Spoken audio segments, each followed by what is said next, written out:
นี่เด้อทุกคนวันนี้เราจะได้มามอบเงินให้บอแมมนอนแล้วก็เพราะว่าอันนี้เป็นเงินที่ผู้ใจบุญเพิ่นได้สวยเรือเนาะทุกคนมีทั้งพระอาจารย์ชีวิไลเนาะอาจารย์ชีวิไลเพิ่นได้สวยเรือแม่นเป็นจำนวนเงินหาแสนกีบเนาะทุกคนอาจารย์ชีวิไลจากวัดพ้นสมิกเนาะบ้านต้นนกคุมนครหลวงเวียงจันทน์เพิ่นได้โอนเงินมาสวยเรือหาแสนกีบก็ขอบใจทั้งอาจารย์ชีวิไลเด้อแล้วก็มีทั้งเงินของเลยหน้าเนาะเงินเป็นจำนวน 1,000 บาทเนาะทุกคนเงินเลยหน้า 1,000 บาทจากบ้านลำเทนเมืองจำพรแขวงสวรรณเขตก็ได้มีน้ำใจสวยเรือ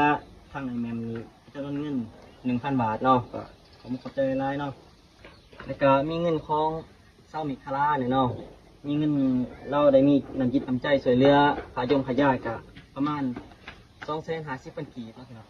อยู่รวมกันในหนึ่งแหละแล้วก็มีเงินของสาวจันทิดาเนาะคนมีน้ำใจสวยเรือก็150,000 กีบเนาะพี่น้องแล้วก็มีของเงินของเลยวันนี้เนาะเดี๋ยวขอสิแปะวันนี้เด้อเพราะว่าเราบ่ได้บอกสื่อเนาะเราก็ลืมถามสื่อแล้วเนาะก็เรามีน้ำจิตน้ำใจสวยเรือกับประมาณ500,000 กีบเนาะพี่น้องแล้วทั้งหมดนี้เป็นเงินกีบประมาณ1,400,000 กีบเนาะแล้วก็เป็นเงินบาท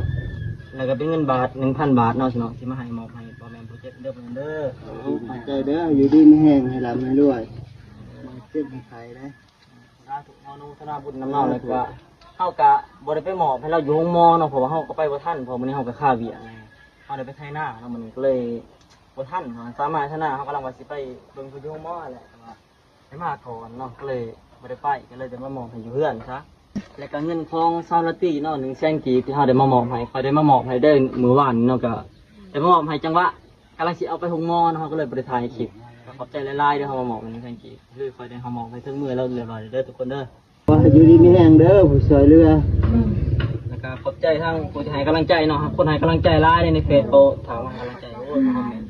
ขอบใจไลน์ในทางต่างเป็นเบิ่งเนาะ